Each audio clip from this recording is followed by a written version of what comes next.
Hi friends, ನಮಸ್ತೆ, good morning.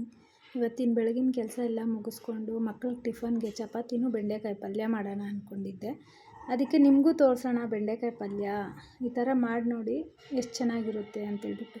ಹಚ್ಚಿರೋ ಬೆಂಡೆಕಾಯಿ, ಕೊತ್ತಂಬರಿ ಸೊಪ್ಪು, ಕರಿಬೇವಿನ ಸೊಪ್ಪು, ಟೊಮಾಟೊ ಒಂದೆರಡರಿಂದ ಮೂರು, ಒಂದೆರಡು ಬೆಳ್ಳುಳ್ಳಿ ಸುಲಿದ್ಬಿಟ್ಟು ಜಜ್ಜಿಬಿಟ್ಟು ಮಾಡ್ಕೊಬೇಕು.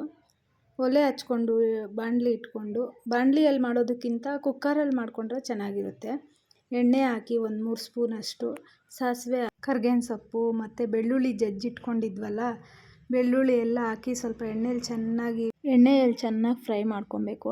ಬೆಳ್ಳುಳ್ಳಿ ಕರಿಬೇವಿನ ಸೊಪ್ಪು ಎಲ್ಲ ಎಣ್ಣೆಯಲ್ಲಿ ಚೆನ್ನಾಗಿ ಕರಿದಾದ್ಮೇಲೆ ಟೊಮೊಟೊ ಹಾಕ್ಕೊಬೇಕು.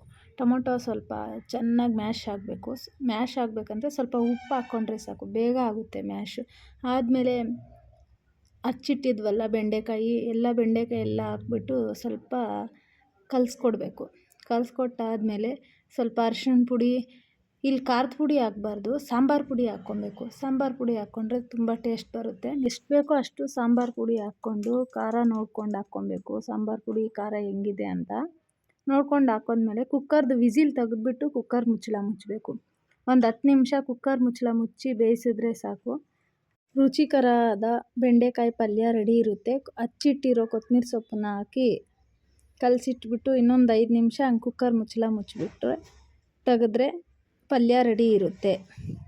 ಚಪಾತಿ ಜೊತೆ ಟೇಸ್ಟ್ ಮಾಡಿ. ಈ ರುಚಿಕರವಾದ ರೆಸಿಪಿ ನಿಮ್ಗೆ ಇಷ್ಟ ಆಗಿದ್ದರೆ ಲೈಕ್ ಮಾಡಿ, ಸಬ್ಸ್ಕ್ರೈಬ್ ಆಗಿ, ಸಪೋರ್ಟ್ ಮಾಡಿ ಫ್ರೆಂಡ್ಸ್. Thank you.